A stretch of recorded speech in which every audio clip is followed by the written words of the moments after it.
Ladies and gentlemen, welcome to Opinion Machine, the show where we talk about all things gaming.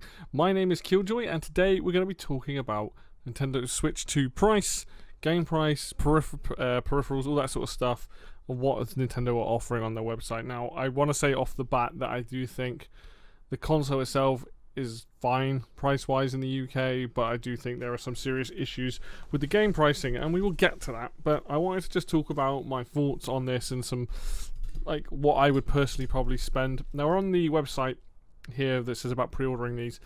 As you can see, the base system is £395.99, so let's call it 396 quid, and this one is £429.99, is £430, right? The pricing doesn't bother me too much in the sense that I kind of expected it to be £400. The Switch 1 at launch, the base model, was 280 quid. So that is a significant jump. We're not going up to 380. We're going up to £400. So there's quite a big jump in terms of cost that you're paying, right? Now, there is a bunch of new tech in this thing, like the mouse. There's significantly more powerfulness of the system in terms of the hardware that's inside, the things it's capable of, the bigger screen, the 120 FPS. There was HDR, VR. There's a bunch of new techs in this, which I think is the only way you can justify that price. But, you know, that's still a lot of money. You know, we are getting up into Xbox Series territory and PlayStation territory. Now, I don't mind the price of the system. I think I'm okay with the price of the system. Where my issue comes into, really, is what we have here of Mario Kart World. We are seeing Nintendo, the looks of it, that they are going to be charging more for physical and less for digital, which, to be fair, has always been a lot of people have always said, like, you know, digital should be cheaper because I'm not paying for the actual box and the game cart. Now, I know this isn't £80, it's £75 in the UK, but it might as well be 80. Like, this is an outrageous price. This is special edition kind of area of price. You know, I kind of expected £60 to £65 to be the new price of these games. This is just outrageous. And I think this is just disgusting, straight up. I do not think any game, unless you have like proper reviews out of it, should be that price, unless you're paying for like a special edition. The only game that I would consider paying this much for, and even a little bit more, is when I bought my Super Smash Bros. Ultimate Special Edition, which was £80 or £90, and it came with a GameCube controller, and, you know, it's Smash. It's my only franchise where I'm willing to spend a lot more money on it. But as a normal physical game that we know of right now, with no extra bonuses, this is an outrageous price. And Nintendo are doing this because if you buy the bundle here, you get the game significantly cheaper. You're paying £30 more with the game, essentially, rather than that. So they want you to buy the bundle with the game. So they want you to spend the extra 30 quid for this, rather than, you know, they're trying to make this unpopular so that people buy it digitally as well, so they can phase out physical games in time to come. Right? There's a lot of things like that. It's also a lot of arrogance. The Switch 1 has done insanely well. And we've seen this with PlayStation, we've seen it with Microsoft, we're seeing it with Nintendo, where they do really well with a system, and they do dumb things the next system over. Look at the PS3, look how hard it was to, you know, it was a stupidly expensive console. The 360 was so much cheaper, and it was hard to make games for because of the way it was set up. So they flomped, and then after that, they come back with the PS4, and it's a widely successful console, and they're seeing it again with them. Obviously Microsoft after the 360, and now Nintendo. The Switch 2 is probably going to be really good, like a really good system, but that's not an excuse to charge that for a game. So right now, if I don't get this copy, or pre-order a copy of this version of my Switch 2, I am not paying this for this game. I will skip Mario Kart. The only other thing that would be hopefully useful is that retailers don't sell it for £75.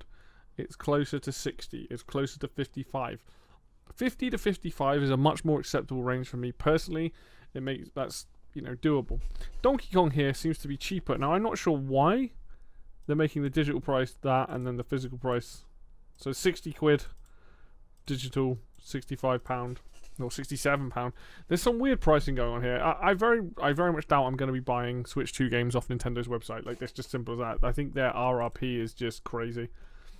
then we look at like the micro SD Express 205.6.1. I don't know, like I assume SanDisk will probably have other ones, but I wonder, because I was looking for 256.1s earlier and I couldn't find them.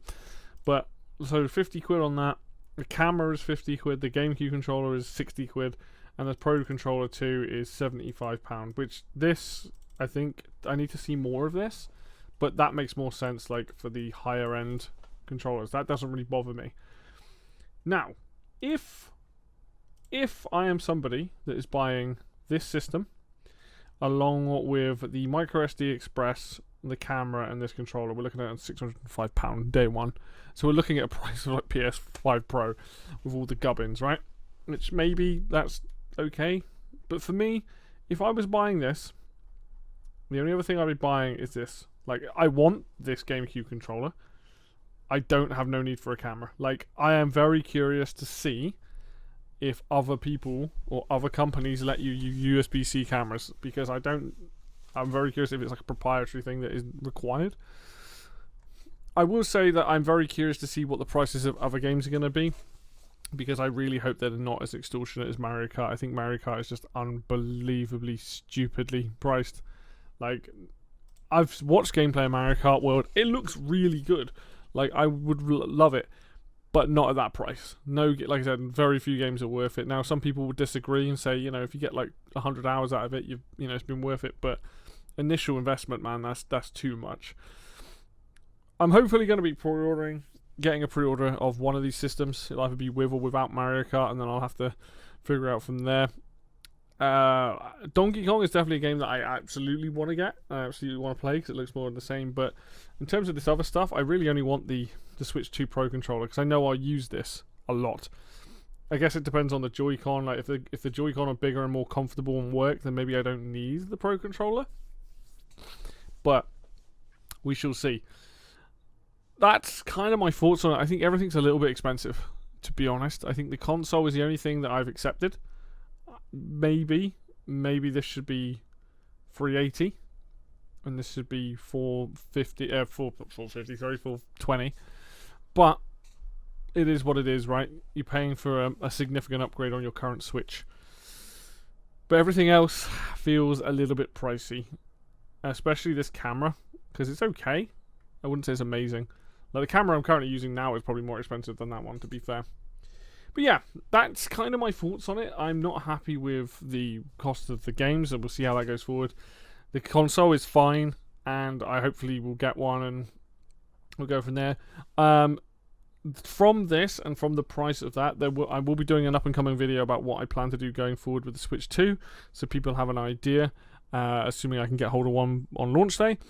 And also looking at what games are coming out as well, because I will probably explain what I want to do and look at and things like that when this console comes out, because realistically most people are going to be covering Mario Kart World extensively, and I think that maybe I should be looking at other games that come out. So we'll see. Hopefully some of the smaller indie games are going to be around more like the £20 to £30 mark. That's a lot more reasonable. But yeah, that's my thoughts and vibes on it right now. Is like, pricing's all over the place. We've seen people not happy about it. And I think Nintendo, while the console could be fine, you do need to maybe really look at your games and bring them down quite a bit. I would say bring the physical down for Mario Kart by £10, make it 65 quid. Same with Donkey Kong, make that £55. Like, make them the same price if not. But like, yeah, you're pushing out the boat way too far there. Anyway, that's going to do it for me today then, guys. Thank you very much for watching, as always. If you like this video, hit like. If you want to see more content like this, and there will be a lot more Switch 2 content coming, hit subscribe. Links for Facebook and Twitter will be down below in the description, as always. And until next video, I will see you then.